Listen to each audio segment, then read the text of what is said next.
it's hockey's turned into, it's just a business. Like youth hockey's turned into a business. Sweater. Well, you want to talk about this? Do you want to? Okay, so let me put a caveat out there. Sure. This is probably going to be a long talk. So Okay. our intro stuff Yeah. is fine, Yeah. but I might have to cut it out. Yeah, no. Just Yeah, we'll fine. get to the Yeah. meat of things. Yeah. Yeah. Is this the first episode you wore a Bulldog sweater? Probably. I think there was a possibility I wore one a couple weeks ago, one of my gray one, but I don't think so. How many pieces of Bulldog's attire do you now own? 3. I like the one. And my wife gave me a keychain Oh, with my cool. boy's number on it. Oh, that's cool. There you go. The memorabilia. It seems a little, but it's my boy. Yeah. It's my boy. That is cool. So it took a while. So let's be honest about this. My kid's heart and soul was in Guelph. He got traded, and my heart and soul was in Guelph. I was telling that to the owners last night. And it took a while to buy in, but like I'll tell you what, it's a pretty special place too. Everything's got their unique places. This is really neat. It's a real family type atmosphere there. It's cool seeing how different operations run. It's really nice. Little things make a big difference, right? Get to junior hockey, and like if you think about it, and we'll be talking about some of the parenting stuff, but when you're playing minor hockey, there's so much. It's almost like there's competition. If I don't want your son to be better than mine, and cliques and all that stuff, and I'm sure there is in the junior hockey. But what I found in junior hockey is that people just don't get to know each other at all because maybe they just grew up that way. Like the parents, or you learn to separate yourself, which is fine.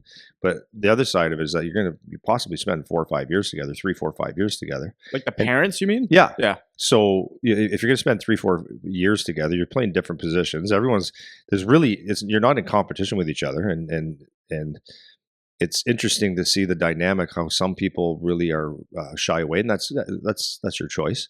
But why not like be in it together and be happy for the kids, right? So my wife and I, like I'm not that I'm Joe friendly, but I always felt, because maybe it was my hockey experience, like even when Charlie was a rookie, when there would be a parent there, I just introduce myself because I just think it's better to be able to see each other in the hallway every day and say, "Hi, Eric, how you doing?" Eric Jr. played a great game today. Nothing. We don't have to go and have dinner together every night, but that creates a little bit of closeness, and then you get to talk, and it's better. So I've made some excellent friends in like the Bushingers, the Tops, the Bowmans, the Potras, like so many really good friends. Mackenzie, and so I've made some really good friends in Brantford too. But what they did last week is they had the Mother's Weekend. And you think, what a big deal. But the mums, it was great. And I'm glad they did the Mummies Weekend instead of the dads, because the mummies are special. And the mums got to go and watch a practice, which, dads are always at that practice, like, it sucks. They need to do more breakouts or whatever. Yeah. But the mummies were out there watching their kids practice, and they took them for a tour of the building. And a lot of mums never been in a real hockey dressing room, right? And see the atmosphere and see how it runs. And then they treated them all day. They brought them to different spas. They had a painting class, but I just love seeing the mums spend a day together, talk, get to know the kids, the dynamics. And it's really important, and it made them feel really good. So it was nice. And it was just like during the game, they had the mummy section. Yeah. And it was awesome. Yeah. I think it was just family, right? Yeah. And I think that's kind of good. It plays nice into the talk, because it really goes to you like enjoying the experience. Like you can just hear it with like your whole spiel right there, is like, just, you can feel that you're enjoying the time, you're enjoying like being around the other parents, you're enjoying seeing the other families go through it too while you're watching the kids. And I think the competitiveness from the parent perspective starts to go away for a couple reasons. Like first, like the team does most of the stuff. Like even with our, like my U18 guys, because we do the travel, like we do the hotels, we do all the stuff, there's just not as much opportunity for the parents to, they don't have to take the kids to every game. They don't have to show up at the rink to all the practices. They don't have to do any of that stuff anymore. So because of that, I think that eliminates a little bit of the competition, and then the age differences. So if you got your kid is 16 coming into the OHL, and you got Charlie on your team who's in his 5th year as an overager, it's like, what do you have to say? Like, right? Like there's no competition here. Like your kid's the new kid trying to come and figure it out, and Charlie's an older kid to look up to. And then you have the steps in between that, with the different age groups. Well, where there's go ahead. no, you go ahead. You go ahead. Well, I was just say where there's maybe any competition, it's maybe those kids with the other kids their age that they used to play with that they're still competitive with. Like I think that about some of our guys. Like some kids are playing on this team or that team, or they made junior or whatever, and then guys that haven't, they're still comparing to each other and whatever. But outside of that, it kind of starts to go away. Kind of to your point. Yeah. Well, and it's kind of good to know. Like I was talking to Luke Van Moorkirk last night. He's one of the strength coaches with Brantford, and really, really superhuman. Like awesome dude. We're talking a lot about that, and we're just talking about how body language and attitude, and a guy that's a team player versus a guy that's selfish and all this stuff, and you can see it a mile away, like the body language on kids, and it's important, for kids to recognize that. But it's also when you look at a player, so like you just brought a fourth or fifth year player to a rookie. Like, wouldn't you want your kid, especially if the kid's a leader, to have a successful older person so that kid could learn from, right? And that it happens all the time. So it's like you really, like, at the end of the day, there really shouldn't be jealousy, or I'm going to do better. I want you to do better than that kid, because they're probably, if they even get drafted to the NHL, they're probably going to be on different teams, different camps. Their timeline of making it is probably either zero or, different, like different times of entry, points of entry, and roles are going to be probably totally different. So it's like there's really nothing to be jealous or pissed about. You really should be happy for your teammates and or the kids that you're growing up with, right? You spend 3-4 years with a bunch of kids, and you watch them work hard, and your kids' teammates, and you go have a beer or dinner with someone. It's like, just be happy. Like, it's great. Like when Potsy made Boston that first year, it's like, great. I mean, we would have loved him back in Guelph, but great. You made the National Hockey League, and he's one of Charlie's best friends. It's like, that's what we're doing this for. Like, good for you. And hopefully, you and my kid, we're going to work real hard, and we'll get that opportunity, but it might not come for 5 years. But be happy, man. Yeah, and I think part of the realization too is just when you're in minor hockey, youth hockey, whatever, you feel like you have some control as the parents. And I think that very quickly goes away as soon as you get into junior, where it's like, oh, I can't, like, the coach isn't going to talk to me ever. Like, right? There's nothing I have to say about it. Doesn't want to talk to you. Doesn't want to talk to you. Doesn't want to, doesn't have to. Oh, your kid is not happy? Okay, go somewhere else.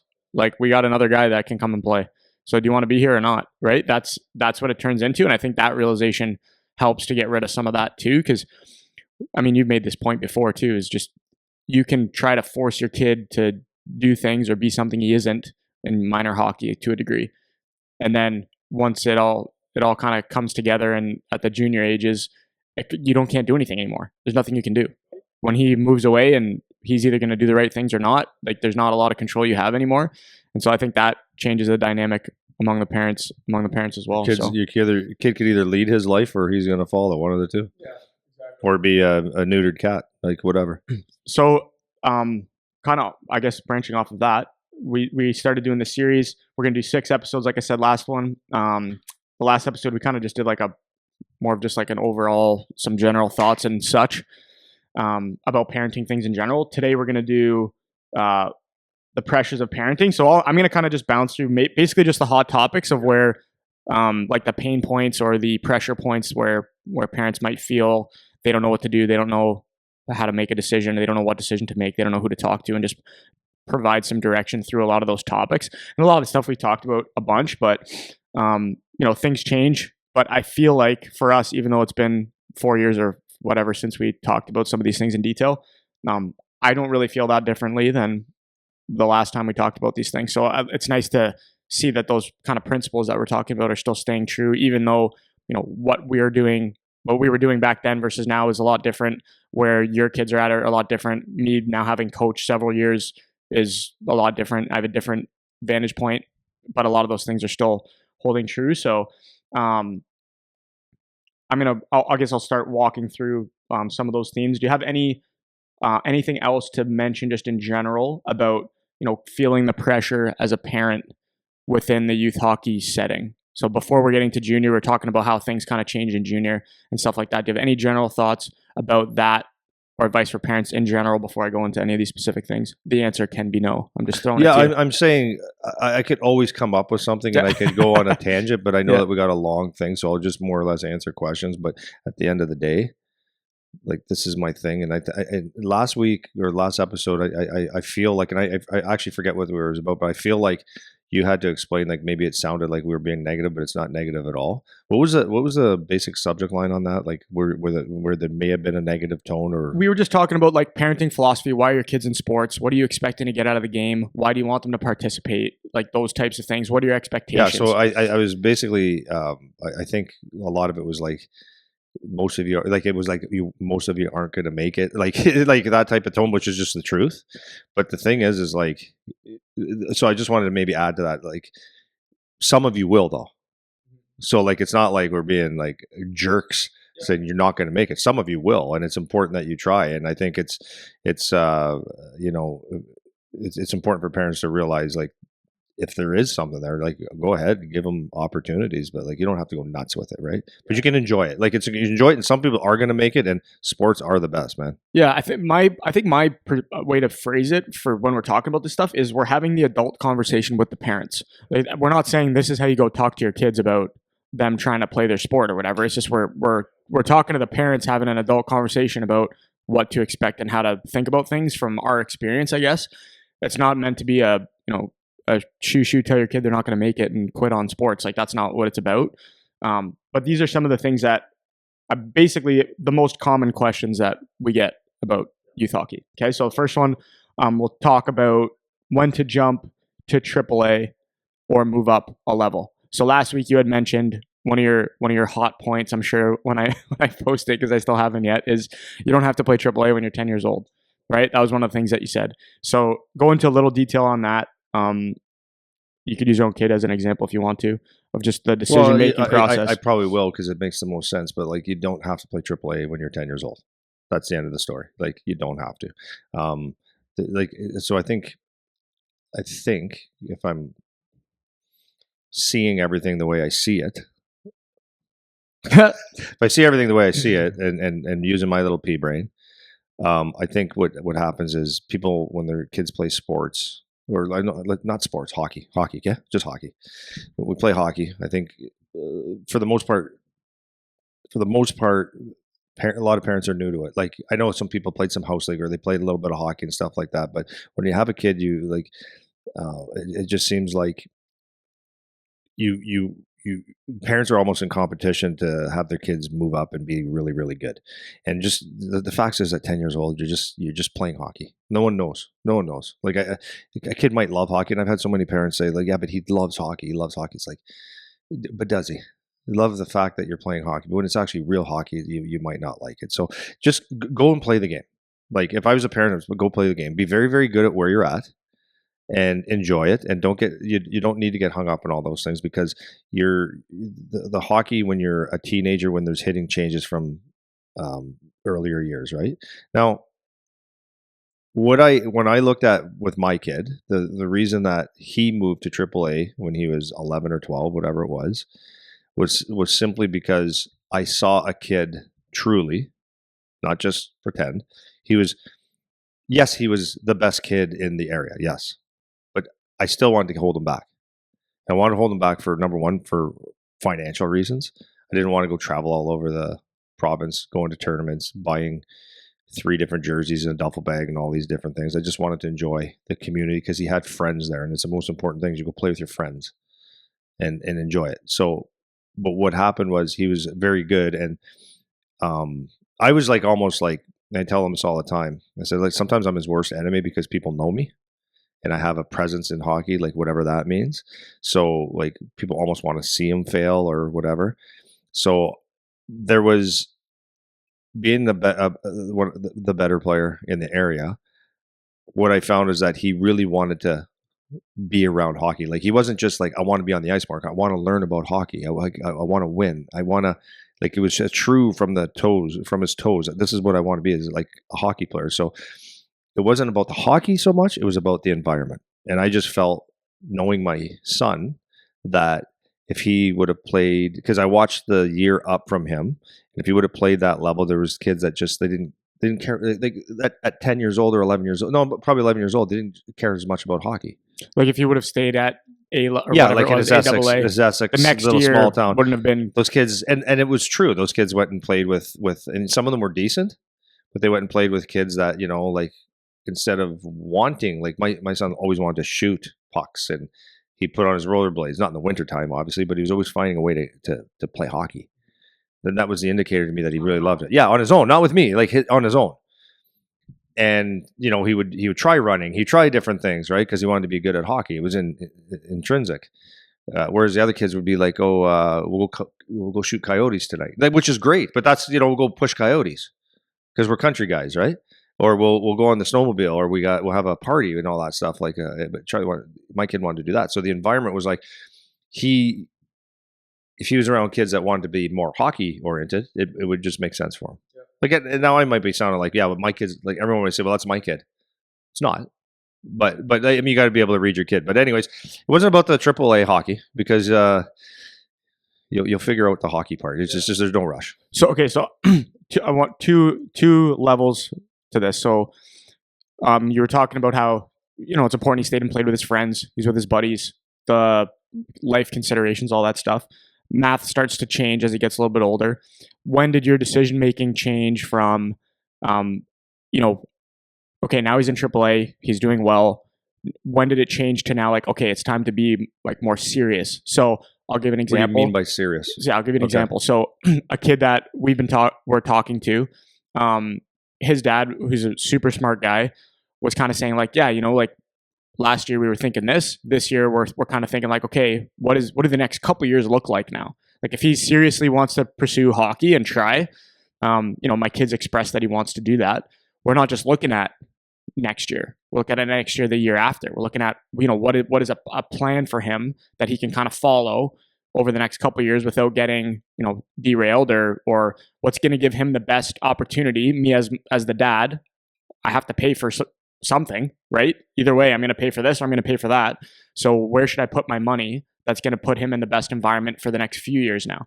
And this is a kid that's now starting to get older, right?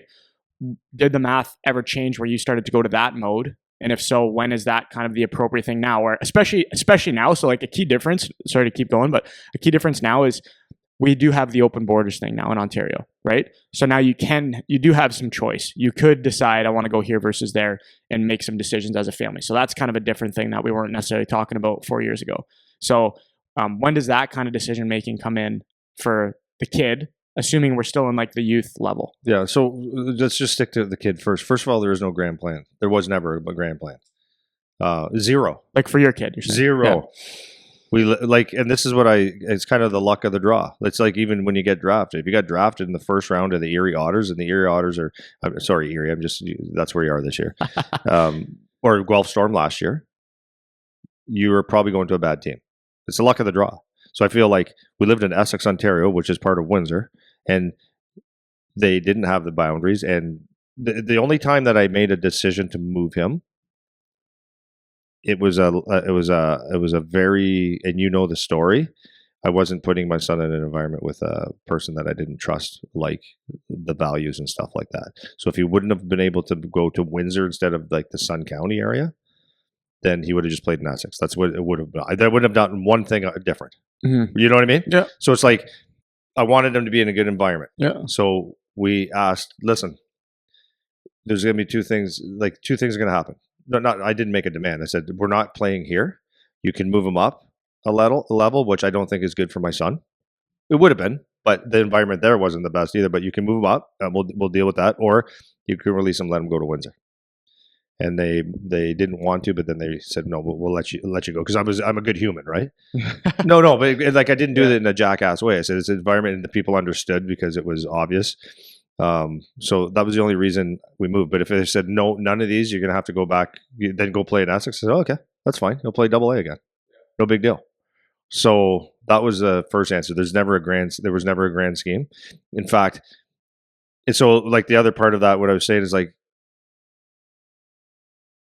what I said, the luck of the draw with the OHL, it's like the luck of the draw is like, this is where we live. This is where we play. These are your friends. This is the team. If it's a good team, it's a bad team. Oh, well, figure it out. That was our attitude all the time, all the time. So then if you if you have the choice now, so if you put yourself in the situation where, let's say back when you were making that choice, you could have went Windsor Sun County, moved to Toronto, do Detroit, whatever, Detroit. because we got offers there. Yeah, like what? Zero chance. So would your math, not when he's 12, but like let's say he's 15, right, 16? How does your decision making go? If you're like, okay, I could go to Belle Tire, Honey Baked, whatever. I could go to Windsor. I could go to Sun County. Now, what is your decision making on where to go and what to do? I don't think it changes. I mean, like maybe, possibly. Like, okay, so now that there's the prep school and stuff, and our school is actually established, and it's a good thing, this would be a no-brainer. Like, obviously, we live 15 minutes away. It's our nights would be like a family. It would be great. This would be a perfect scenario. But let's say this didn't exist and we had to do either Toronto or something like that. Like, I wouldn't be sending my son away. That's just me. Yeah.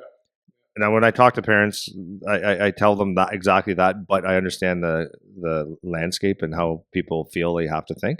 So that's one thing. The way I may have possibly, I'm saying very, very, it's possible if at 14, not 15 is draft year, let's say, but it doesn't matter. He got drafted anyway. That's why I don't care. That's actually why I don't care. He was going to get drafted in the top 40 no matter what. So it didn't matter to me. And if he went 15th overall instead of 30th, who cares? Because it's just an entry point anyways. But maybe, possibly, and I'm saying very, very small possibility. And I'll tell you why it's small. If he would have went to Caesars, Belle Tire, Honey Bake, something like that, it's only like those rinks from our house, door to door, across the border, would be on a bad day an hour, right? Not the end of the world, but probably not, because then every day I'd be paying $20 in tolls. Does that sound like a childish dad? I'm just being honest. And then the time it would take Sounds to just, reasonable, actually. actually, I think so. But like, we're in a perfectly good situation. And again, I'm always a big fan of. We talked about this last night with Luke in Brantford and Van Morkirk. It's like adversity's fine. It's like you are where you are. So I was always fine with having my son have a little adversity. Maybe the coach doesn't like whatever it was.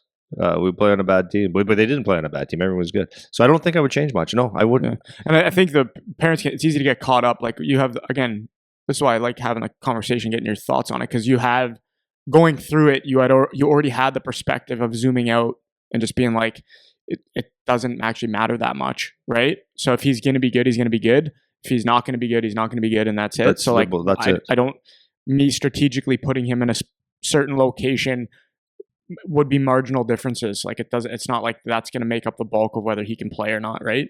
So one more level to this would be, once you get into the junior levels now, this is like the next evolution of decision making, because I see this a lot with junior guys, is we got to jump from, first year I played junior B, then I got to jump to junior A. Maybe I'm going to try to go out to the BCHL. Maybe I'm going to try to go to the NAL. Maybe I'm going to try to go to the OJ. Maybe I'm going to try to get an invite to a camp in Manitoba League or whatever.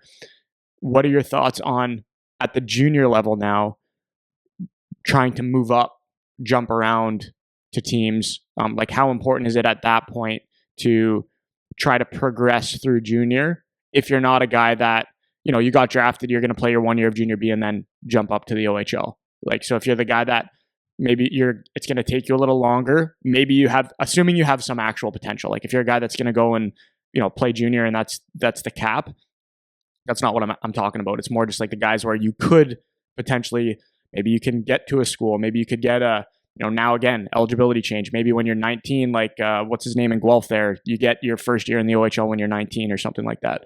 Yeah. So what are your thoughts on that level jump when you're in junior? I think not much changes. Like, okay, so like you could look at various situations, right? You could look at a kid that stayed in, whatever small town or big town, played on one team, wasn't willing to move, or just didn't think about it, that ended up playing in the NHL. And then you could look at someone else that is a good player that every year they played on a different team and they made the NHL or the OHL. Like there's different scenarios for everybody. I'm not really when you get to junior and you have an opportunity, I guess like it makes a little bit more sense to try to move up a level to play at a higher level every year. But I mean, if you're on your third, fourth year of junior and you're just still trying to get up a level, then you start at a pretty low level. Yeah. But but I understand the pursuit of the dream, and that if you're going to give yourself 2, 3, 4 years to like really pursue it and do everything you can, providing you're doing everything you can, which a lot of people say they are, but they're really not. Then like I do understand it to a certain degree, but then it's like almost it's not about not believing in yourself, but you do have to have some sort of reality check to see if you're being honest with yourself, right? So like if you're a fifth D, fourth, fifth D on a junior B team and you're 18 and you kind of get points and you're not bad defensively, like what are you? It's like, and you're 5'10", and you're pretty good skaters. You're not great. Like those are the things. Like play hockey, have fun, do your best, right? We'll see where it goes. Like you don't have to go nuts with it. But then, like I said, like there's different scenarios for different people, and it's like what's important to you. And it's like for me, it's not like if I was suggesting to people, I'd have to be. I would say it's more of an individual thing. Like, what do you really want? That's my first question with all players. What do you want? And let's be honest of where you're at, where you want to be, and how we can get you there. Like that's one thing. But I think for the most part, this is my like the long answer to get to the answer that I always give. It doesn't matter. It doesn't matter. Now I know some people listen and go, yeah, but it does, but it doesn't, because if you're a goal scorer and you're playing in the Northern Ontario Junior League and you score, your point totals are 2 to 4 points a game. You produce points. At some point, doesn't mean that you're going to do that at the next level, but you're going to produce points because you can. If you're a guy that has in that same league and you have 189 penalty minutes, it's because you play a rough game. Maybe you're a dumb, stupid idiot, but nonetheless, you're playing a rough and tough game. So that's a transferable skill. My point to that is that numbers do stand out, or work ethic does stand out, whatever league you're in. And if you're just the best person or one of the best, and you have to be to move up to the next level, you have to be the best person in that league or top 5, right? To move up to a different level. So if you are, then you will have an opportunity, period. So it's not, you don't have to go around chasing it, in my opinion. You just will be really good at where you are. And it's no different than like if you are in the OHL, right? That you're at the top league and to getting drafted to go to the next level. So there's nothing else to chase, right? Except for the NHL. Well, they find you, and you'll be shocked at some of the guys that get drafted, and you just go, how did they sign them? For most people. But then what you have to understand at the junior level is it's not about point. It really isn't. It's about what job do you do and how well do you do it? And it could be the most like what parents would think are the most insignificant things, but they're actually significant at the other level to find someone that just wins faceoffs, and then we build on that. So anyways, from a parental standpoint, I went off track a bit. It's you don't have to chase it. Just be the best at where you are, right? Like just be the best at where you are and stay in the moment there and be there. Like be on that team. Don't worry about so much about what about next year? What about the next team? It's today. I got to worry about today. Be the best, like make time count today, right? Don't count the days to get to the next day. Make it count today. And that's, you practice hard, you work hard, be the best player on the ice. And every game there's someone with a pen and a paper going, I like him, or that kid stood out. It doesn't matter where you play. Yeah. I have a saying that I like to say. I didn't invent it, but Christina and I use it all the time. It's about like be where your feet are, right? And I think that applies a lot to kids that are playing hockey. Is you're so busy looking at the next thing that you're not focusing on where you are and how to be the best you can be where you are. I think that's some of the best advice as a parent that you can give. I did this when I played junior. I was focused on the next opportunity, the next person that's looking at me, who's evaluating. Like I was never 100% dialed in on just what I'm doing right now until I was at the university, until I realized that I'm probably not going to be a hockey player anymore, until it was too late. That was when I fully bought in. You know, that's when I fully bought in, where I was like, I'm not going to be the best player. Especially my last year. Like I was kind of hurt the whole year. I was like, there's nothing I can do right now that's going to be so dominant that someone's going to care about me, like Eric, to take on their team the next year or whatever, right? So just do the best I can do now. I'm going to be a mucker right now. That's all I can do, right? I can't do better than that. And that was too late.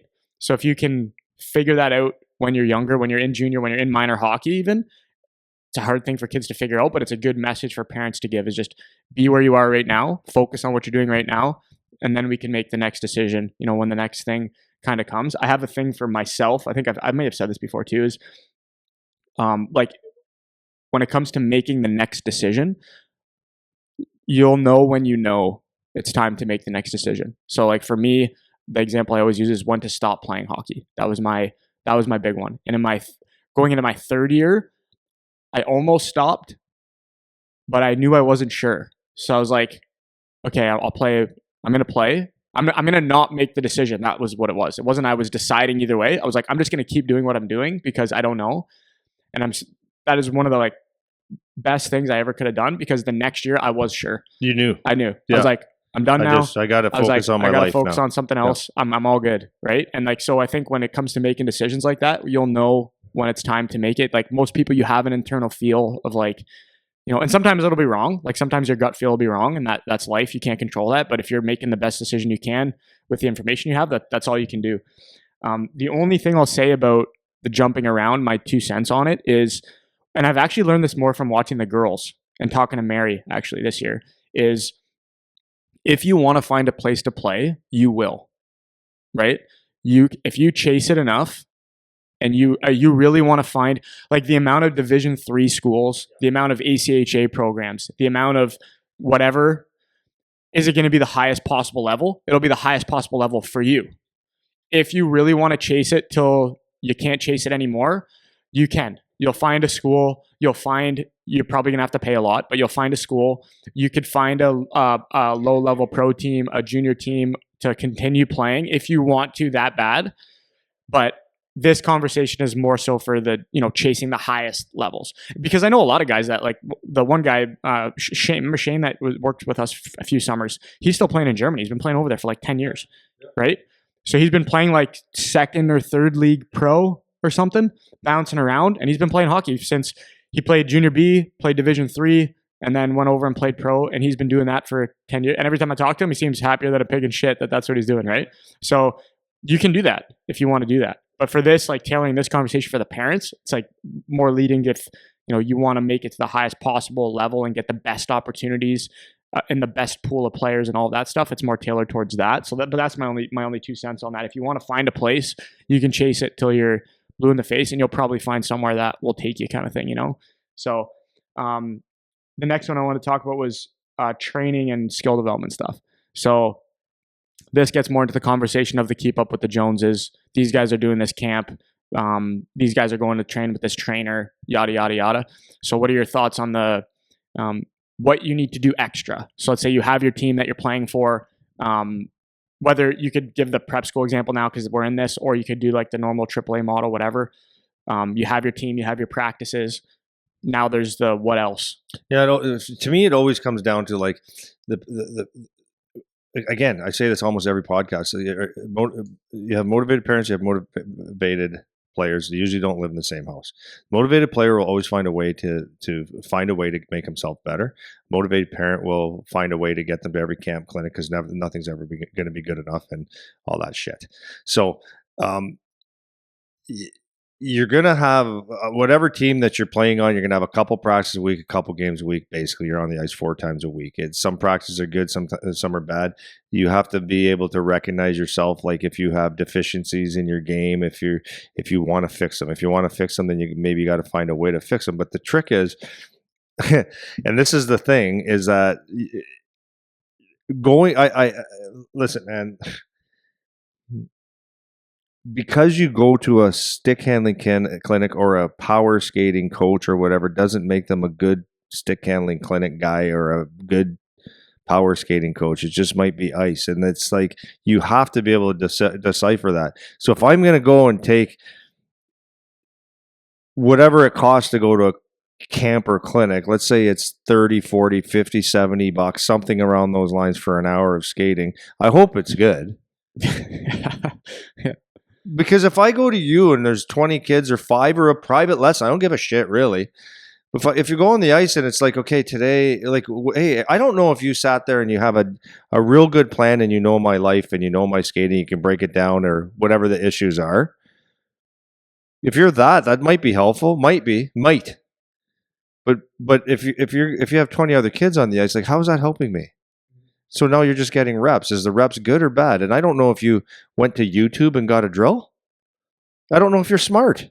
Maybe you are. It's going to take time to figure that out, or are you actually working on my thing? Or you're just giving ice that'll be a generic good for everybody. Well, that you can do that on your own. So I personally, like, okay, so fortunately, like, I have that skill. So if my son needed to work on something, he could. But it was like, just go get the ice with your buddies. You don't need a professional skating coach. You don't even know if they are a skating coach. You know what I mean? So I just think it's like probably the most over hyped up stuff. It's the like it's the blind leading the blind is what I would call it. It's like a dad and a mom that think, okay, Eric's kid's doing this and he's pretty good, or he's might get ahead, so I have to do it. But it's like my thoughts are like everybody thinks like 3-on-3 tournaments at Christmas. Like we did that for fun. Like my old company, we did that for fun. We actually didn't make a ton of money. Well, we didn't make much money on it at all. We did it for community fun. We made a little bit, but it was like, and it was in there fun, but the parents couldn't have fun. And anybody around here saw, oh, these guys are making $1 million of this. We're going to have fun. Like, we're going to do the same thing. It became this thing where everybody in this county, with people outside of the county coming in, they have to do the Christmas room. No, you don't. You can have Christmas. You can have Christmas Eve with your freaking family. You don't have to be on the ice. So it's overboard. Yes, you should practice. Yes, you should,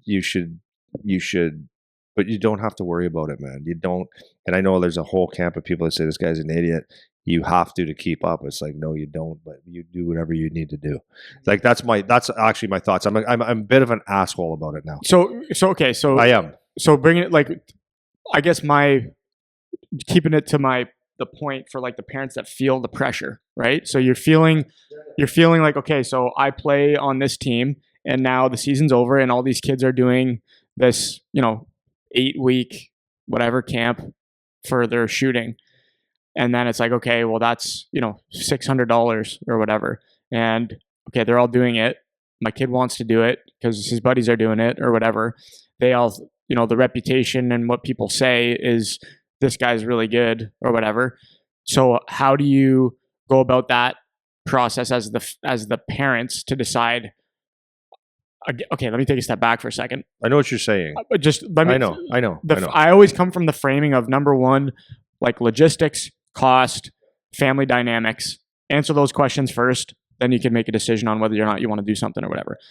So for you, with that kind of frame, how do you go about, or what would you say to those parents that if you're feeling that kind of pressure where it's like, these kids are doing it, my kid wants to do it, and you're in the middle of it. It's more of a social pressure than anything. It's not like even if you don't think of it as, oh, my kid has to do this in order to be good. Even if it's just like, well, everybody's doing it. And because like I have these conversations with these parents all the time. And like one of the I have one in particular, one dad that I was talking to in the past, and he has said this to me multiple times. It's like, well, it's just going to depend on what everyone else is doing. Yeah, well, that's and stupid.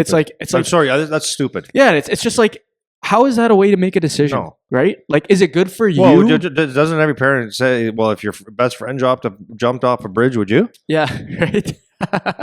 So, right? Well, just because everybody else does it, this probably, if everyone else is doing it, probably don't do something else then. Yeah. Like, no, that's the law of averages, right? If you do what everybody else does, you're going to get what everybody else has, which is nothing. Yeah. So to that question, what do you say to those parents of like, you're trying to decide, what's good for you and your family and your kid and your situation? It's not, why does it have to be dependent on what somebody else's kid is doing, good or bad? Because you don't know what that is. You could get into a camp where, because some of these skill guys do this, where it's, I know I'm going on a tear here now. I know this for a fact that some of these skill guys that do these camps, they'll go get, the best, a good group of junior kids or a good group of whatever. And they'll say, hey, come out for free because you bring up the notoriety of the camp, right? So I'll bring out these 5 junior kids and they'll come for free. and then, hey, everyone else could subsidize it. These guys are all coming. You should be here because it's a really good thing. And then it's like, okay, well, you have to pay $60 though, right? It's $60 for you, right? So I guess talk just a little bit about that for the parents. So okay, so listen. Here's the thing. As you put that together, this is what I'd say. Okay, like this is the best way I could say it. I think maybe I could think of a better way. No, this is the best way I could think of it. Okay, you do you whatever you think, but think about what you're doing. If you go out and work stick hand, whatever the thing is, that does not make you a good hockey player. I've seen this a million times where people are good at individual skills. People work individual skills like it's the most important thing in the world, and it is to a certain degree. So, but there's many ways that you can do that. Find your deficiency. If you feel like you need help with something, find a way that you can get some help. But like because you're maybe you're not a fast skater doesn't mean it has to be power skating. That's the thing. So try to have a brain with things. So the first thing I would do is like talk to more than one person, or talk to someone that knows something about something. So like if someone came to me, and I've done this with my own clients before, is like he needs to work on his skating, and my answer would be no, he doesn't. What that did is it took the money that you would have given me back in your pocket by me being honest with you. That shows that I actually care and I might have an answer. Or maybe I'm just saying I don't want to work with your kid, which is another thing. But ask a question, ask for a couple people, and don't just take their words. Listen to what they're saying and see if it actually makes sense. So I talked to a couple people about my kid one time, and it was an important juncture of his hockey. It was like truly development. It was like he was a junior player at the time, and they're friends. And I took everything with a grain of salt. But they work in the NHL teams. What about this? They said, well, I would keep him off the one person. I would keep him off the ice a whole summer, not do one thing, even stay away from the weights and just do yoga. I'm like, if I would have taken that advice, that's just stupid, right? That's stupid. Now, maybe if I really dug into it and stuff, but that was your first piece of advice. Okay, so what I took out of that is thinking about the answer was, okay, he's saying that maybe my son doesn't look as fluid as he should. Maybe mobility is a thing. Okay, I got that, but like to totally stay off the ice until training camp is stupid, and not lift weights is stupid. No? Yeah. Had another one with an organization that say, make sure you have be on the ice every day. It's the complete opposite. Have him with a power skating coach. And I'm like, that's stupid. That is stupid. Because you're in that position for 6-7 years, months of the year. Now you want to just get back in there. Like in the skating position. Yeah, your hip flexors are toast. But number two is like, with who? Was it going to cost me or my son $10,000 for the summer? Maybe it's worth it, but like to me, it's not. It's not to take that chance of spending $5,000-$10,000 on someone to fix his skating, which could be a guy that says he's a good power skater. In fact, I talked to one that worked with one of his teams, and I asked him a question, and he wanted to show me how smart he was. I'm like, "You're stupid. What you're telling me is stupidity." So I'm not listening to you. So, anyways, I had 4 conversations, but I got 4 different pieces, and a couple of them were like, and the other ones were whatever. But I came to my own conclusion. And I looked in a certain place. But that's my point was I talked to people that had a brain. And then you realize that they don't have a brain either. So you have to have your own brain and think of what makes sense for your life. So I'll sharpen that a little bit. So the way that, I guess kind of what I would be pulling out of what you're saying is there's a lot of smart people that have good ideas about different things and different areas of expertise, but they don't know how it necessarily applies to you and your kid. So if your kid is, if I use Charlie as the example, if they're talking about his skating, right? Because we were saying this before we started recording. I remember sitting and having the conversation with you, and you were sharing this feedback with me because we're trying to develop his off-season plan. And I was a guy that I know Charlie inside out. I know him inside out. I know how his body moves. I can picture how he looks when he's doing movements, because of how much time I spend with him.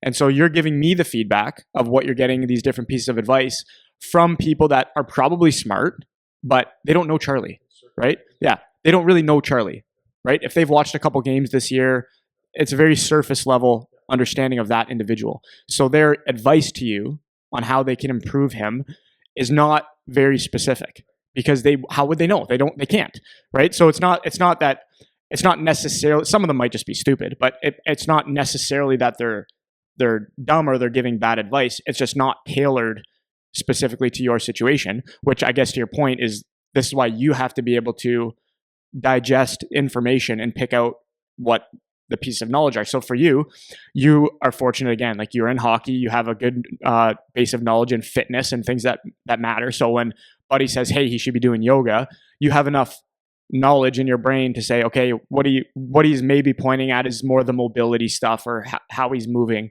right? Some people might not have that.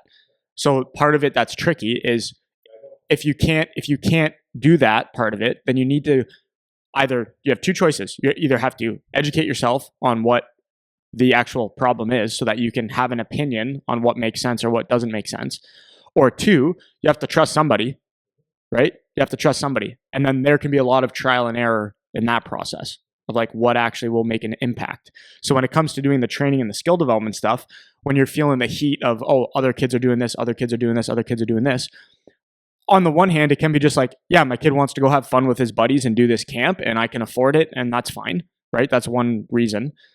Or you could be like, well, we're going to put you in a camp this summer, but we need to do something that actually is going to help what you're doing, right? That's the other piece of it. So instead of just thinking about it like, hey, we got to follow what everyone is doing, it's what actually is going to help your situation and your kid. And that's why I reflect back on that parent that he said it to me. I've talked to this guy multiple times now, and it's the same. It's going to just be what everyone else is doing. It's going to be what everyone else is doing. It's just, that's just not a good answer. No, it's a bad answer. And like the other thing is like when you said the social piece, it's like a social stress, right? Yeah. It doesn't have to be though. Yeah. Like for me, it was like pretty much every kid my kid's age played spring hockey. They thought they had to do it. Why? Like it only makes sense. Like, and I'll just say things like, well, I'll stick to that for a second. It doesn't make sense. Hockey season ends here. There's time to do other things. You don't have to play spring hockey. Like, look at what the point of spring hockey is. It's a bunch of people with a business trying to make money and putting on tournaments, and it's fun. And so that's what you want. Go for it. But if it's like you have to do it, you don't have to do shit. Yeah. Okay. Sorry to interrupt. That's literally my next one. So put a pin in that. I have just one closing thought, and then we'll go into that. The only other piece that I can appreciate, and I remember talking with Aaron Wilbur from the coaches site, and he was the one that put it this way. He was saying that, parents, what he was saying he finds is it's not that parents think, oh, like my kid's going to get to the NHL.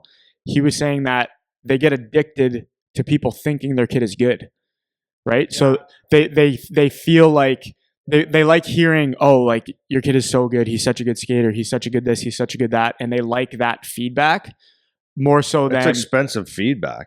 Oh yeah, for sure. But he was kind of saying like all parents like that. So his thought on it was, it's more so he finds, this was his opinion. He was saying, I find it's more that parents just they love hearing that their kid is so good, And so that part of it,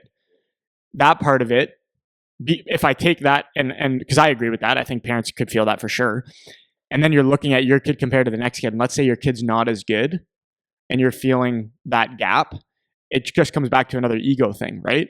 So you can look at, okay, we're 10 and 11 and, this 11-year-old is better than my 11-year-old. And you can, that illusion of the skill gap, because maybe that kid does do all kinds of extra shit and it is making him better right in now. The short term right now, right? Yeah.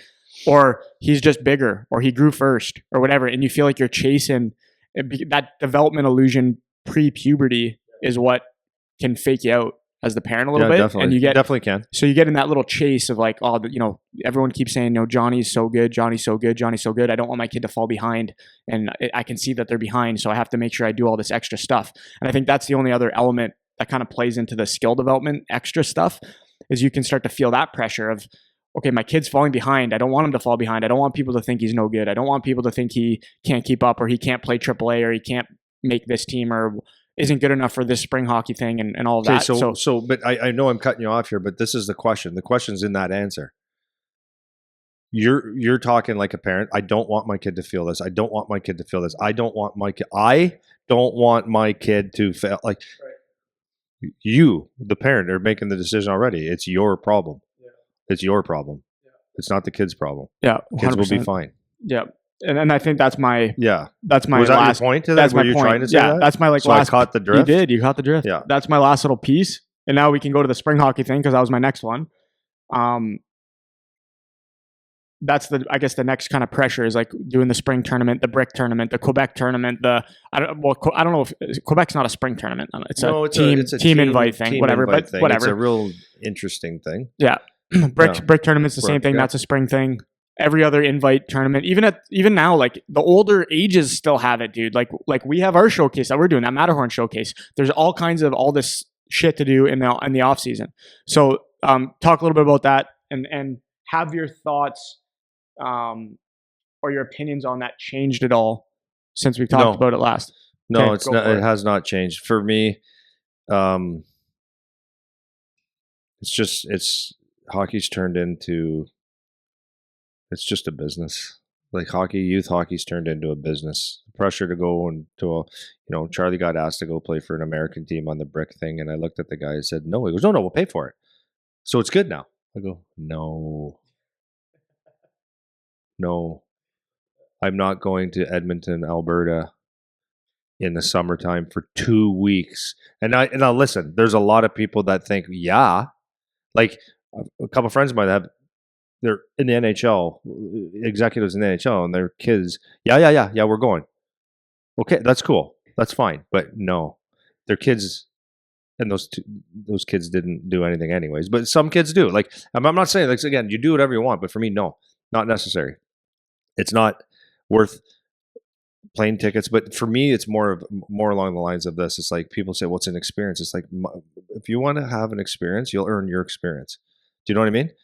You like I always said that you like when people go to international tournaments because it's cool and they pay for the spring hockey team to do it and all that stuff. That's cool. So my son can do that anytime he wants, but he's going to have Team Canada pay for it, not me.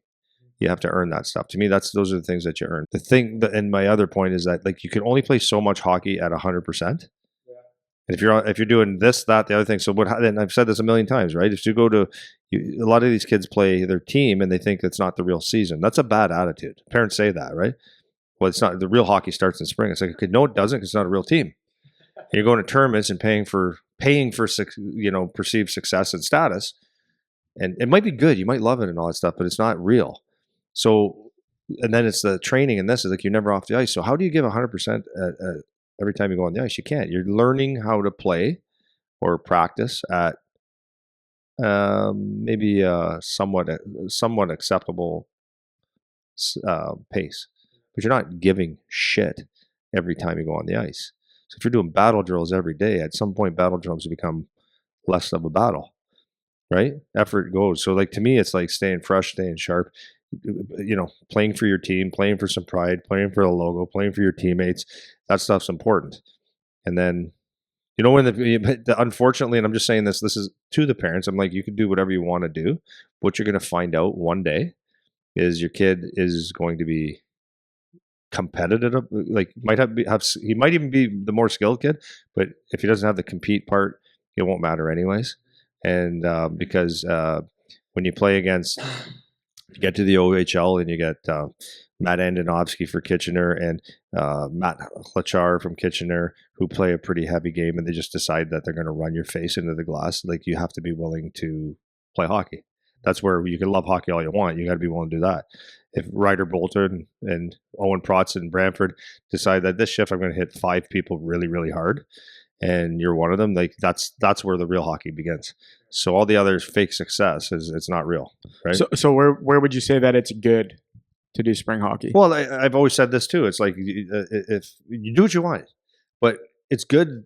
I think it's a good thing as long as you're not spending a ton of money, but it's your money. You do what you want.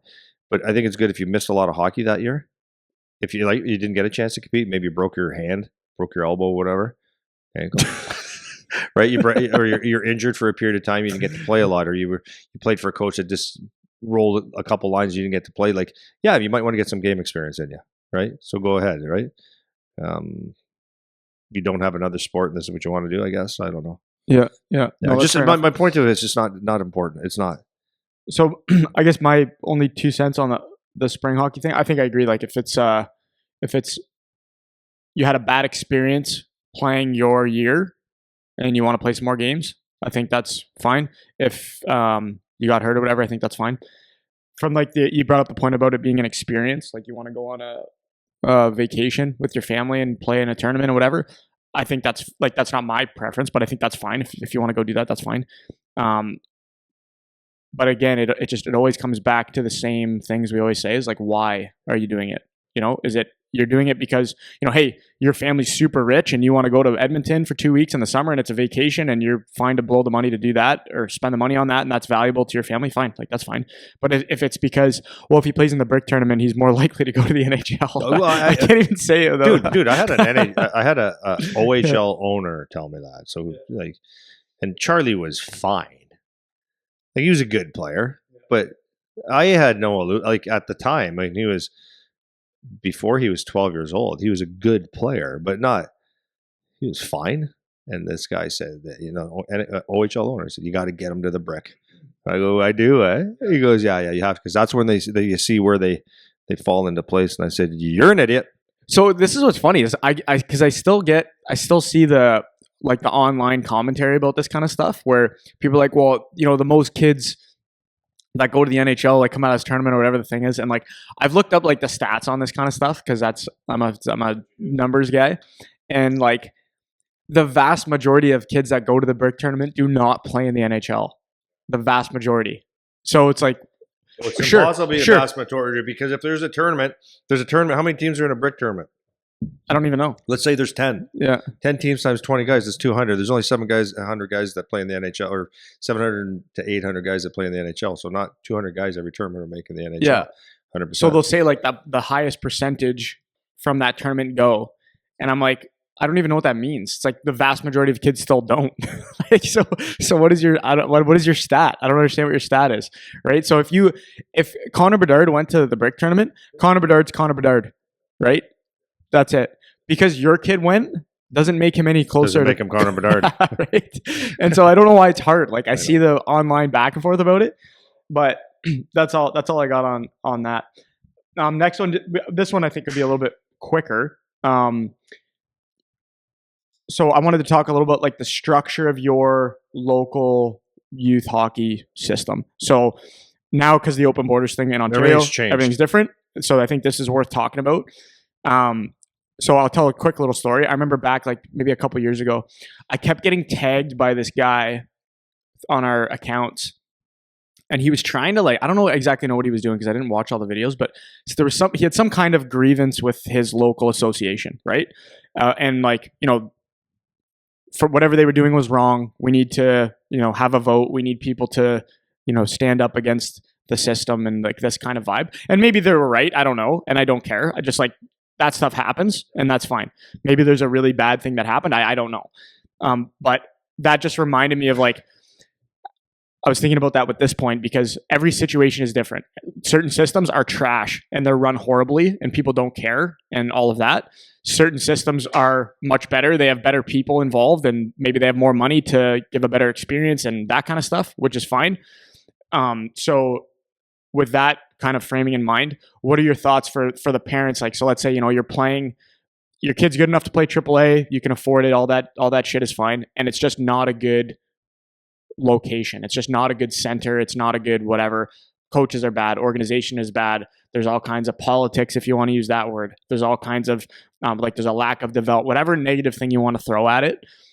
Parents can start to, I know for sure, parents can start to feel like, I don't want to be here. So for example, you with Charlie, you said you had that situation where you're like, I don't want my kid to be there. That's what I don't want. So talk a little bit about the parent side of that decision making if you're in that kind of situation where you just feel like everything about this is no good. Should you move? Should you look at a prep school option? In Ontario now you can. There's no borders, whatever. The thing is, everything changed. Everything changed. I think when you come down to making the hockey decision itself, I think there has to be some sort of an age where it makes sense, right? Where you've gone through. So first, let me go back. first thing is like our number one job as parents, and they say that in the minor hockey system, that safety and positive vibes equal good rides or whatever. I got that from my echelon bike. Yeah. Positive vibes, good rides. Yeah. They say that safety first. So let's say that's true. But so like our job as parents is to put our kids in the environments where it's healthy. Now, everyone has a different version of what healthy is. Like if someone yells at my kid, calls them a name, or even kicks them in the ass, I really don't care. For me, some other person, if a kid, if a coach kicked him in the butt and say, hey, get going, like, get on the ice, or you need to play better, and give him a little kick in the ass, some parents would have a lawsuit and it'd be on TSN. Yeah. Right. But for me, that's not me. So like everyone's got a different version of health. So for me is if I feel like it's in a situation where like it would have to be pretty extreme. Right. Yeah, for you. Yeah. I'm not going to say what kind of extreme, because you'll cut it out anyways. Right. But like if it's just a really bad environment where my kid is going to pick up really bad, and that doesn't mean it's extreme, right? Or if it's just not a healthy environment, bad habits, bad example to look at, bad mentorship, just everything about it, like everything about it. It's like, okay, we don't have to play here. Other than that, it's like, this is where you are. Go nuts. Just go play hockey. It's not.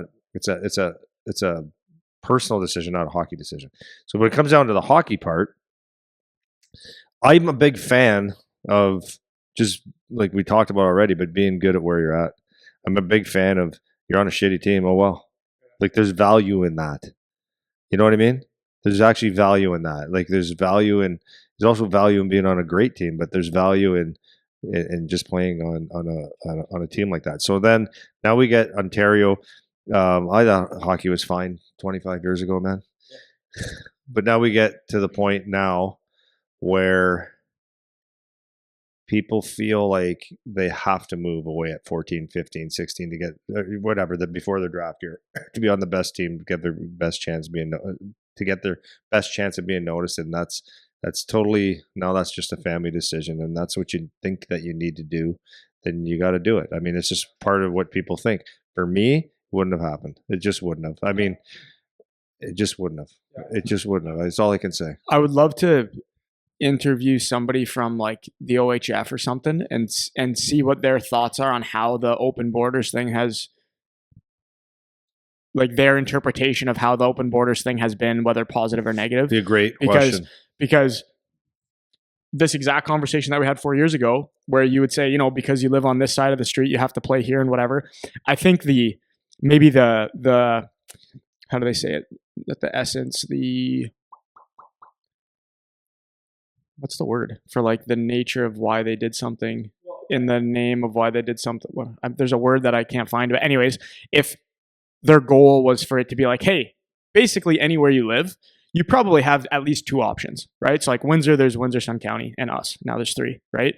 In London, you have, London, Elgin, right? In Sarnia, you're kind of close enough to maybe go to Chatham, maybe go to London, right? So you have like a couple choices. In Toronto, it's like, it's such a big city. It's just, you can go wherever you want. Yeah. So like, maybe the thought process is like, hey, okay, so it's good for each of those associations, because if you're in a bad situation, you can still live at home. You can just go to the one over there now, and that could be good. But I think, kind of to your point, I would be curious to get that perspective on how many of these families now, it just gave a free pass to go crazy, and like now you're going to move and bill it and all this stuff with your kids that are 13 or 14 or 15 even. And like, where before that wasn't a thing. So I wonder like what kind of volume of that is occurring now. Yeah. And I think it's like, we're talking on our ass too, right? Well, like us too, because like at one point, you sit there before the borders were open, you sit there and you live in a center like ourselves, or Oshawa, Pickering, that Whitby and all that. Those are centers similar to us, right? Niagara region, right? Guelph, Kitchener, that's like, they have different regions. Like if you're on this line of the street, you have to play for this team. It's like, I didn't like that, because there's like who, think if it went back and no one ever gave a shit, it would have been fine in the first place. We got where we got, but they made all these rules that, okay, and I think they did to make it fair. That's what happens when you make everything fair, I guess. Yeah. So anyways, you were hamstrung to play for what side of the street you lived on or what area. I thought that was kind of stupid because if you're coaching, or if I'm the coach and I'm a stupid idiot and I don't give a shit and I'm a bad coach and I'm just doing it for my own, whatever the reasons are, you don't like me. Why do you have to play for me? Yeah. Okay, so then you should have a choice to go play somewhere else. So that's what I mean. We're talking our ass. Yeah. So it's got to be one or the other. So they open up the border. So then if they say, well, okay, you're only allowed within your own center. Okay, so that makes Windsor, Essex County, like for us or whatever region, okay. That gives you some option, but who are you to say like that's all you're allowed to do with your life, right? So then we open it up to anything, and I think the spirit. I think that's the your word. I know. That was it. That was the one. The spirit of doing this is who knows? Who knows? Like for me, any governing body of anything can just there's the horse shit. It's political bullshit, right? It's just political shit that I can't stand. But the spirit of it is from okay. So where I think it went nuts is the spirit of it is that because there's so many implications and hockey is such a business now. Now it's like if I coach a team, God bless you if you have a team that is not the best team in Ontario. With the best players and you don't recruit and like it's almost like you can't have that. Yeah. It's crazy. So I don't think it was meant for having 13, 14-year-old kids moving away from home to go live with a billet family or in a dorm or whatever at that age when you don't even know if you're a hockey player yet. That's the problem I have with it. So I don't know. Did I answer anything? Yeah. Well, I mean, I didn't really have a point. I was just bringing up like I wonder what the thoughts are on how it's being rolled out in practice now, because in theory you could say the spirit of it is this, but then now that it's been a year of doing it, I'm curious about what they're being inundated by now as a governing body of like we made this big rule change and like how crazy it's getting, right? And so I think that would be the message still to parents though, is like you just don't have to, like you don't have to do it. There's nothing you have to do. That's the thing, and if you want to move your 14-year-old to Toronto and whatever, like that's your choice. You can do that if you want to do that. And again, talking out of both sides of our ass, because kids want to come here and do that, right? And 100%. So like it's like I'm the worst salesman in the world when it comes to that. Well, I think the difference for us is just it's basically like people are doing it anyways, right? People are going to move anyways. People are going to do it anyways. And it's like, at least here, obviously we would say this, we're biased because we work here, but it's just like, we're trying to actually just run a good program and we don't want to get sucked into all the nonsense. And, people, it's an in-demand program now because I think we're doing a decent job. I think that's being shown in the quality of teams that we have and the people that are here and all that stuff, which is cool. But it was never supposed to be, for, again, in the spirit of the hockey thing, like kids should move away from their house when they're 13 to billet or 14 to billet or whatever, which is what happens. Like I remember a couple years ago, like we had grade 8 kids, they decided to move to Toronto. It's like your kid they're 12. They're 12. They're 12. No? And so like, I don't know. For me, it's just it just doesn't. I'm just curious to see how that is being interpreted, which is my point. But I do think now, the nice thing about if you're a reasonable person, the nice thing about the open borders thing is you're going to have a couple choices within your area. If you're playing if you live in Timmins or something, like that's hard, right? You have to go somewhere if you want to play, really, right? At a certain point, Timmins is not an easy place to stay. You still can, like I forget who we were talking about the other day 100%. That played up there. I forget where it was that he played, but he's in the NHL now. I forget what the was. Justin Brazeau. Yeah, right. He played way up in I forget. Yeah, wherever it was. So it still can happen, right? You 100%. Can still stay. But a good hockey player will be a good hockey player. That's it. But I get the challenge. The challenge, right? I understand challenge, that. Yeah. So I know. Next hot one is the agents. This is a favorite. So here's what's funny. Now, my opinion hasn't changed. I don't think yours has changed much either. Every single kid, almost, that's not every single kid, I'm exaggerating, but very, very high concentration of players that are 15, 14, they have a freaking agent, man. They have an agent. And like, it's so, I always ask the question, and I can feel myself, in engaging in these conversations is like, I don't want to talk to your agent, right? I don't want to talk to your agent. I want to talk to you. I want to talk to your parents. And I can appreciate the other side of it is like, you want to have, somebody for some mentorship or advice or whatever. And I get like it's the right person. Like one of our kids, they have an agent. The parents they're the best example of this to me because they came and they were just like, we don't know anything.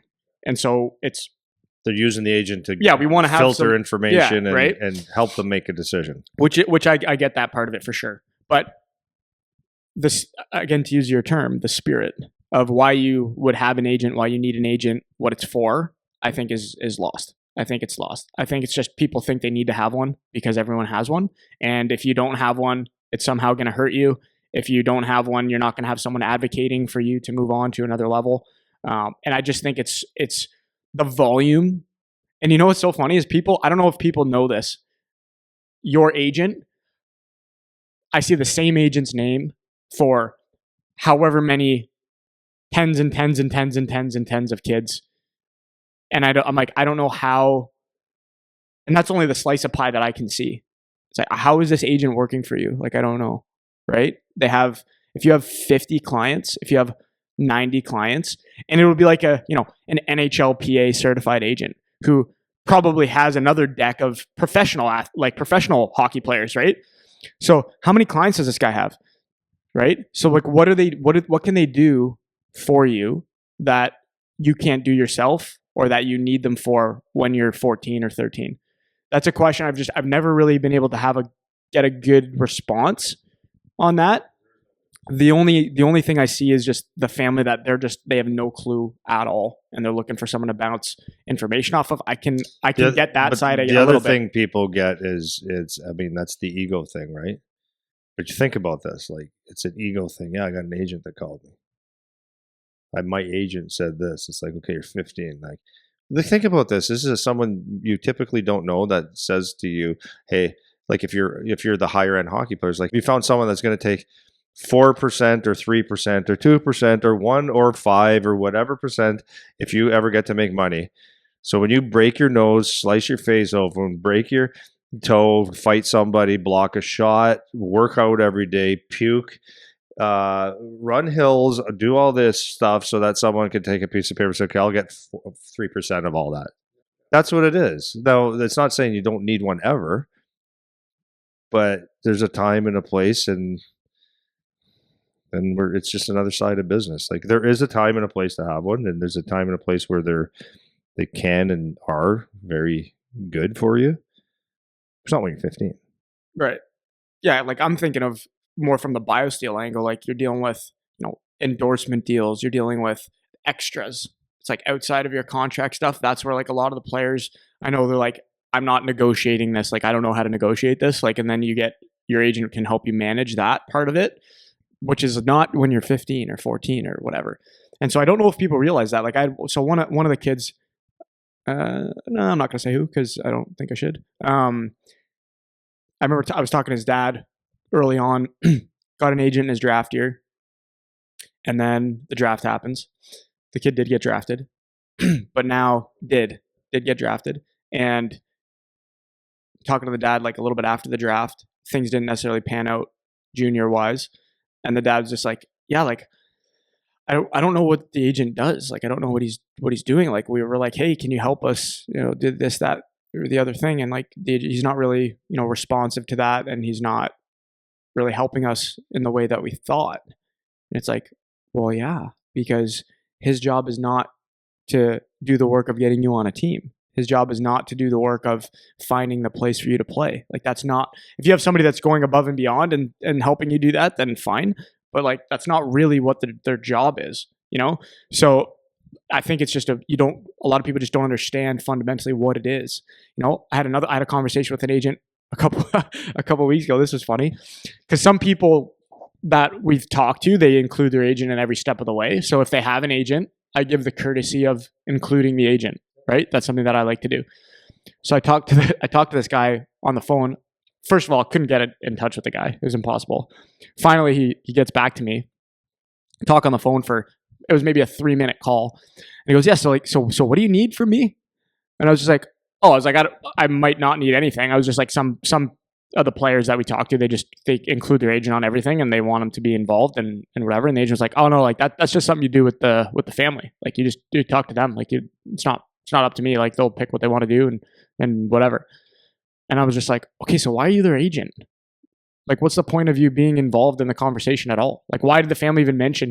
Like, right? I don't get it. Right? So I think the interpretation of what it is just not. There's a big disconnect from what it actually is. You know, and like without. But it's like you have people looking and go, okay, everyone's going training. Okay, so I got to do that skills clamp. Oh, everyone's going to this gym. I got to go to that gym. Everyone's going to spring term. I got to go to that. Oh, these people have an agent, so I need an agent. It doesn't make any sense. If I started singing, I don't need an agent for my music career. Yeah. Right? You got a good voice though. Yeah, not bad. Not bad. I think that's kind of the thing is like you just see people, you feel that pressure. There it is again, like you feel the pressure of like this kid's got an agent, that kid's got an agent. You've given that story several times of the guy that the parents were mad at you because they said, oh, should we get an agent? And you said no, you don't need one, and then they were mad that he didn't get drafted or whatever. Round. Yeah, he was a 7th round pick instead of a 1st rounder or whatever. Yeah. They thought it was because of the agent. Oh, it's agent for sure. Yeah, right. Yeah. So that I think that's that clear enough. So my next one is costs. So this is a fun one. What do you think about the cost of hockey, Andy? I think it's reasonable. I think that's why there's so many people playing. Yeah, everyone can afford especially it. Especially the diverse communities can afford to play. Yeah, it sucks. Yeah. So the first one, before we get to the financial, talk a little bit about. You've pointed at this a few times. Just more like the social costs of being involved with the higher level stuff. So by that I mean, your weekends, your family, your other kids, other activities you could do, because you have to go to this and that, spring tournament, extra skates, extra training, March break camp, PD day camp, all this kind of stuff. Start with that one, and then we'll go into. Well, the costs are the costs, right? So you got to make a decision as a family, like. Is that worth it? Like, and you know what? For some of it, it really is. Like, I think for a lot of kids that get to play on a team, like this, we talked about this in the first session. If you get to play on a team and you get to be part of a team and you learn how to win and you learn how to socialize and you learn how to, all the stuff that comes to being a team, like it's a lot of the times that's just worth it. There's no price that you can put on that, right? To keep the kids off the streets. We were living in Brooklyn, downtown Bronx or whatever. Or in Compton. Yeah, Compton. Yeah, keep them off the streets, right? Detroit's a tough place, man. No, but to keep them away from, to be with like-minded people, to have goals, it's certainly worth it. So right? Maybe this probably will differ a little bit from when we talked about it the last time, because I don't remember even what we said last time, but for you, is there a way that you'd rather spend your time than, going to the rink, going to games, going to watch your kid, and that kind of stuff? Yeah, for you. Right now? Yeah, because or even when he was playing youth hockey. So like, for example, we have a dad on one of our teams, and he's the only guy. I appreciate this so much. I'll use this story all the time. This guy said to me on the phone, "My kid's hockey is my entertainment. I want it to be good. I'm going to come to every game. I'm going to be there, and that's what I want to do. That's what I want to do with my time. That's what I want to do." And that can be the answer, right? So when I talk about the social costs, like the cost makes it sound like it could be a negative thing or whatever. But socially, maybe that is just what you want to do. Maybe you want to hang out with the parents on your kid's team. Maybe you want to be at the games. Maybe you want to do that. So that could be fine. My only thing that I remember from in my family was there's 4 kids in my family. And one of the things that I reflect back on is how much time I pulled away from my siblings. Yeah, you've always said because my dad and my mom had to come with me to whatever tournament, and my siblings weren't involved in the same kind of stuff. My brother didn't play hockey the way I did. My sisters weren't doing travel anything where they had to be out of town all the time, and so there is a cost to that. And so I don't know that. I'm sure parents think about that, frequently if they have other kids and stuff and other considerations. But maybe just speak a little bit more to that. That's okay. I like that question a lot, and I'll be like, I cannot tell you how much I enjoy watching my kid play hockey. It's my favorite thing to do. I'm going to be There's going to be a void in a few months when he's done his OHL career, because the next phase of his hockey, I just simply can't go to it. I can get to it maybe a game or wherever here and there, or just watch on TV. And I watch him on TV too right now, but I don't like. I want to be there live, and it's everything's fairly accessible. Huge void. Would I change it? Nope. In fact, the games that I've missed in the OHL, I really wish I can go back and watch them live. I love it. I love it. But I also like 2 weekends ago, we went to our granddaughter's gymnastics. It's not really gymnastics yet, Yeah. right? But it's like she's 3 or 4 now. Yeah, But yeah. it's the joy of watching your kids, and it's not sitting there going, "Oh, get on the balance beam." You know, it's not that. It's just watching her try and learn and all that stuff. So I enjoy watching my nephew play in net. Like, but that's not my immediate family. So when all our kids, we enjoy doing our things. So what's fortunate for me is I'm a hockey player. It was my business. It's everything that I do, and it's everything I love. And I'm watching my son kind of live my old life. But that's not what it is. I'm watching my son. I love it. I don't know how to say it anything else. I love it. And it's not, I love it only when he does well. It's not, I love it because he's good. I love watching him play the game, compete the game. Plays in the OHL with a smile, man. You know, after the game and talk about the leadership. Like there's so many good qualities about it, but I just enjoy it. And then on the flip side, you asked about hanging out with people. It's like I didn't care about hanging out with the families. Like I didn't like going in a room of, you get those social rooms and there's every family's drinking a few beers. Like that's a pain in my ass. But but this is just truthful, right? I'm you know me, I'm a pretty closed,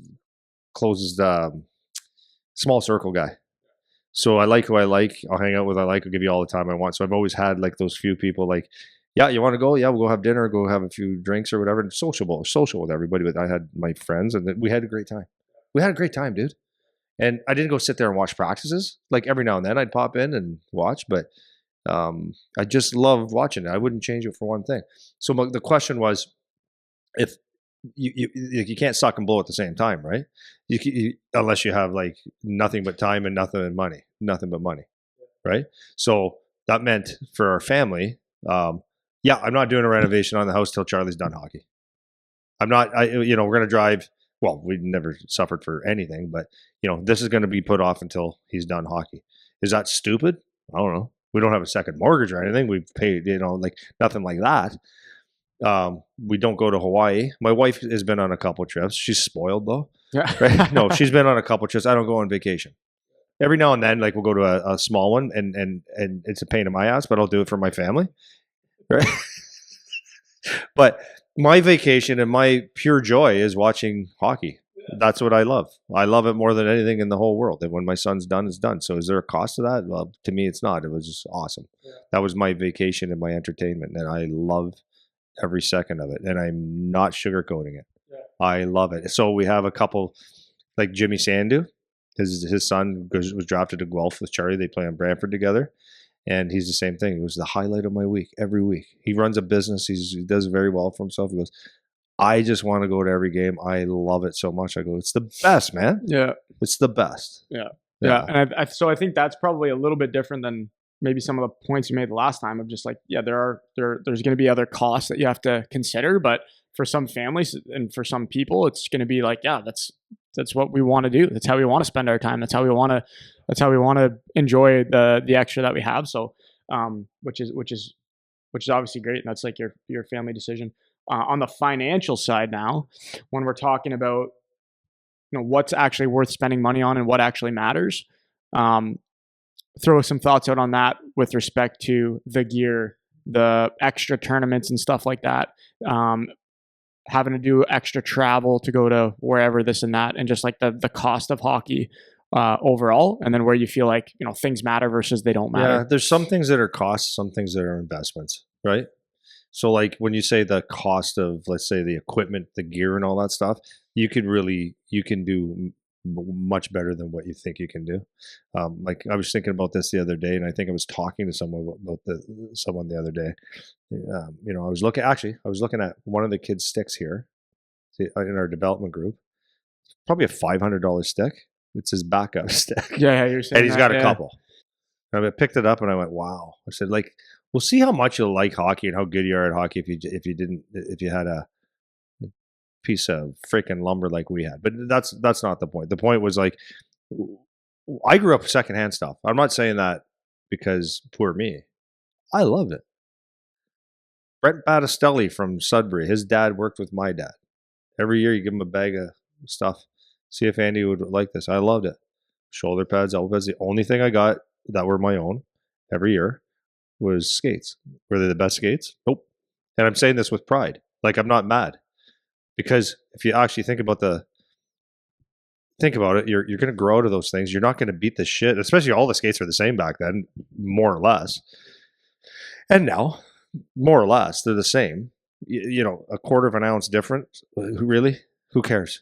Right? So the difference of paying, you know, $1,000 to like the top skates are over $1,000 and you don't get the blades in them. Got to buy the blades, or you could buy a pair for 400, 500, and you're going to grow out of them. You're probably not going to, even if you do wear them out by the end of the season, your feet are going to be bigger. You're going to need a pair anyway. So I think that's an expense that is unnecessary. A lot of people say skates are the most important thing. It's like, okay, whatever, whatever. Bobby Orr, Guy Lafleur, Wayne Gretzky, we all played on the same freaking skates, and they're all better skaters than anybody now, anyways. So it's not the skate, man. Anyway, so that one thing that I would spend money on skates, I would use everything secondhand if I had to. I'm not saying go on welfare. That's not what I'm saying. I'm just saying, like, you don't need the best of the best stuff. You don't. One thing that I would spend money on for me is a stick. Like, because there's the way they make the sticks now, I can tell, and if you have any hands whatsoever, you can tell. You grab it and you go, this is something, there's something off with it. So a good stick will give you some performance. A heavy blade or whatever, it'll affect you a little bit. The cost of traveling, it is what it is. So you just have to make a decision as a family, like, is this what we want to spend our money on? So when I say it's a cost or an investment, investing in if your kid's a pretty good player and he loves it and he learns the team and all the aspects that make you a better person or, future in life, that's an investment to me. If it's, to me, some of the investment might be, like, I mean, I said, I'm not going to spend all kinds of money on my kid doing all these clinics and all this stuff, but sometimes there is an investment you can make. The investment would be just a net at home. It could be a different sport, whatever it is. There are investments that are worth it 100%. Yeah. But the cost is, you don't have to go out and eat at the keg every night. You probably couldn't when you're on the road. Right? There's ways to save and all that stuff, but like that's family stuff. It's your business. It's not mine. But it doesn't have to be. It doesn't have to be as crazy as it can be. What are your thoughts on just kind of the philosophy that hockey's just turning into like a rich kid sport? Well, it is. It is. No, you do agree? I do. Yeah, it's. I'll put it to you this way: it's not like I'm walking around with, like, I said this before, with a tin can and a piece of cardboard saying, "Please help me eat." But if we had, we got our kids through sports. Fortunately, Avery the age gap between them was like we could do instead of one and a half at a time. Avery was volleyball. We traveled with her. It was expensive, but we got through it. Carter played, we played travel hockey, but not AAA. That's the kid I don't like of the three because he wasn't dedicated. They're great kids, but it turned out good. It was a great investment. Charlie in hockey was like the expensive one. Fortunately, this is okay, guys. This helps. Fortunately, I was sponsored by Bauer, and I had my business. So Bauer gave me my stuff, some stuff for Charlie, and my business paid for like sticks and different things like that, right? Yeah. Like just write that stuff off. So I had like kind of an advantage. Having said that, I still said, and I didn't have to pay for, if you wanted ice time, you could come on and jump on with some of my guys, right? So I didn't have to pay for all that stuff. Having said that, I don't know how we afforded it. I sit there and go, what? It's costing me this? If we had another kid playing, sorry, boys, one of you are going to have to pick I something else. could not do it. Yeah. Or unless I had another job, full-time job. Like, and I wouldn't do it for that. They would be not, they wouldn't have played AAA till the absolute necessary, till it was absolutely necessary. I could not afford it. I do not know how people afford it. If you're going to buy a $300 stick, which is a cheap one now, you had 2 or 3 kids playing, that's 900. You can't have just one, you have to have 2. That's 1,800. The skates is 1,000, 1,000, 1,000. What it's absolutely ridiculous. Do you have? We've not looked into any details on this at all, but just off the top of your head, do you have any thoughts or ideas on like what could be done to make it not so expensive? Not that we're not solving the world's problems here, but just like no. Like so this is never going to go back. We talked about this before. I don't think it'll ever go back. I wish it would, but like if I was the god of hockey, I would say cut the AAA bullshit out right now. Go play for your local center. Go play hockey, and the best kids are going to come out of those centers. And you know, you could if you live in Bell River, Ontario, or whatever town that you're in, you play for that local town. You play till you're maybe AAA or travel hockey doesn't start till 14 or something like that. That way you just go play the game. You're not into this competition of all this shit. Go play outdoor rinks, all these different things. Just go play. And then that would eliminate like half the cost right there. Yeah. And you wouldn't need to go play Essex against Bell River, which are 2 local, so for people that don't know that, are 2 local smaller centers here in the Windsor, Essex area. You travel 5 or 10 minutes to go to the rink. You don't have to have 6 different jerseys and all this stuff. You just go play, you go home and you have dinner with your family, or you go play for the team that's older, or the team that's older than that. Like, there's just, get rid of all the rules and all the, not the rules, but the what am I looking for? Elite, super, quad all that stuff. Like honestly, it would solve a lot. Yeah. And then you would still get Aaron Ekblad come out of Essex, Ontario. And you'd still get Jaakko Wyzek come out of Windsor, Essex, Ontario. And you'd still get Connor McDavid coming out of Toronto. And you would still get Connor Bedard coming out of wherever. And you still get Justin Brazeau coming out of wherever. And Steve Ott. Like, you still have your players. It'd just be different. And they would, every kid would love to play hockey with their friends. And they would just be fun. And it'd be old school. And it'd be great. Yeah. I think that's my answer. I didn't think you were going to say, I didn't know what you were going to say. So that's, really? Yeah, that's interesting. I want to do, maybe at some point I'll do this and maybe we'll do an episode on it. I'll do just like a deep dive on like the Minnesota high school hockey, because I think they, I don't know, so I might be speaking out of turn, but I do think it's basically that.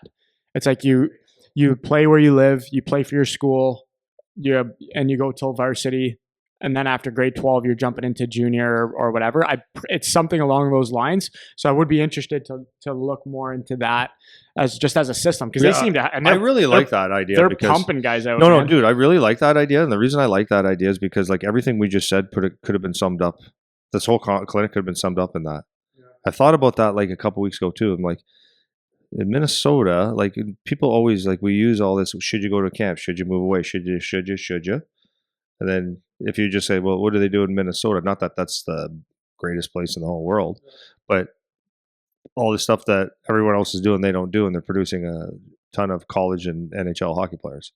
So every argument about, yeah, but you have to move away to play for a good coach. Well, yeah, and like I'd be curious to see like, what does it cost? Yeah, what are the team fees? Yeah. Right. So maybe we'll do that at some point. Yeah, we should get someone from. Maybe we'll find someone from Minnesota to go through it with us. Yeah, I'd want like somebody that's deeply involved in that. Yeah, and I could probably find someone because Biosteel sponsors their state tournament. Let's do it. Right? Yeah, that'd be great to know. That'd be a great experiment because it doesn't even make sense in today's way. Yeah, how are they doing it? Because if you're playing high school hockey in one state, it can't be the best hockey. Well, or is it? Well, and have you seen? I forget who we were talking to. I think it was one of our kids that came in for a tour or something like that. The dad was saying that over in the States now they're making like the super AAA league or whatever. I know, right? I know. Where it's like, I know, it's only like a certain number of teams from each state, and they play each other now. So it's like, okay, there's more travel, right? There's more expense. Like I don't know. But I think is it something like I'm not going to get the numbers for sure, but is it like there's only allowed to be, let's say, 25 teams throughout the states that are called AAA. or the or I don't within know their whatever they're calling it, yeah. the elite super la AAA, right? Whatever they want to call it now. God. And that's I've heard that. So it's like, okay, so how does that play with the Minnesota system then? Like why is that the answer? You know? So I'd be interested to do like that comparison. And so maybe we'll do that, do like a kind of a deep dive on that part. The last thing, and then we can shut her down because Jesus Christ here. The last thing would be just about, again, kind of just closing it out.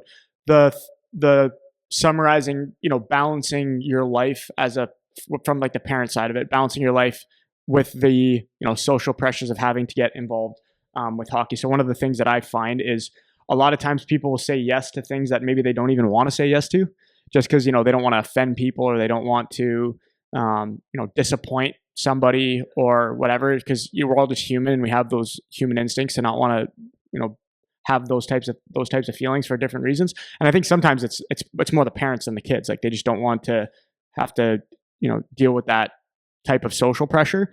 And then thoughts on just like kids and like getting different life experiences that aren't just hockey all the time. So I kind of want to close like within hockey though. Is that what you mean? No, like you're so committed when you're 11 to everything is hockey all the time. Like your kid, everything's a trade-off. You're taking other thing. Your kid could do something else, right? They could be participating in different activities, becoming maybe even just a more well-rounded athlete, playing different sports, doing different things, right? Learning an instrument, learning to play chess. I don't know, like something, right? Different things. So maybe we'll close out just like a couple thoughts on that for the parents on just, balancing the life considerations for your kid, not just being so focused on the hockey part of it all the time. Yeah. Well, I think like if I heard your first question, it's like the social anxiety of making a decision where you might disappoint people or something like that. That's what, like I know I'm different than I'm not I have no problem saying no to people. It's my life, right? It's my kid's life, and you do you, I do me. So that's, to me, that's just an adult making an adult decision, and you need to figure out how to do what's right for you, right? So it's not for me to tell you, obviously, and I'm not right about everything, that's for sure. But like I had no problem, like people try to convince me that he should play spring hockey, this, that, the other thing. It's like, no, I'm good, thanks, I'm full, thank you, right? As far as your kids, like I think here's the thing is, like I've said this before, if you so many parents have told me, like, yeah, all he wants to do is play hockey, and it's like, yeah, but maybe you never expose him to something else. And I think hockey is it's my favorite sport. It's the best sport, man. I love that. It's awesome. But if your kid, I think it's important to let him just play sports so that he understands different sports. And maybe it's playing a guitar, like I don't know, whatever, but expose them to different things, because you never know what they're going to be good at or what they're going to love or what they're going to get it dedicated to. I think the most important thing is that you have them in something, like that it's their choice to play or not play. And then if they have a passion for it, like within reason, give them an opportunity to be good at it or dedicated at it. And then, but if you don't expose them to another sport, you might not know if they like it or not, right? So like my kids played multiple sports, and some they like better than others. Like now, if you would have taken my kid Charlie, if you would have said you're allowed to play any sport you want, well, then we would never be home, right? So that was like one of the things that we had to do. So I guess there's the anxiety thing about, wasn't anxiety for me, but Charlie was at the point where he was 14, 13, 14. And it's like, he was a great lacrosse player and he loved it. I don't know if he loved it, not more than hockey, but it was sure close. He loved lacrosse. The hockey season was ending. Talked to my wife. I said, I can't do it anymore, man. Like we're finishing going from one tournament to another in hockey. And then it's overlapping now. And now we're going to have to go to Orangeville or whatever. And we're going all over the place for lacrosse. And I said, I want to sit in my backyard once in a while. I want to save some money. I don't want to be in the car, all this stuff. She goes, I know it's getting much. So I had a tough conversation with Charlie. Not tough. I made a decision. And what this people think no people think, okay, you can't play lacrosse anymore. No, I said, you get to choose one now. It's going to be, it is what it is. I said, we hate doing this to you, but we have to give you this ultimatum. We can't go every weekend out of town, staying in hotels, coming back for Sunday night, tired, go to work. Like we need to have a life. and it's going to be expensive. One of your sports. Which one do you want to have? Hockey? And I sorry to do this to you, but pick one, and then the one that you pick, you get to play, and we'll spend our time, money, and energy in that. But of course, you're going to play another sport, but it's going to have to be maybe you choose the sport. So he was like very disappointed, but not mad at us. He get it. Like I love him so much for it. He wasn't like, you guys are assholes and your parents suck. I want new parents and all that. It wasn't nothing like that. It was like, okay, I'm not. He got it. Like, and I was really thankful for it. And then he thought about it. He said he wanted to do jujitsu or boxing. I said okay.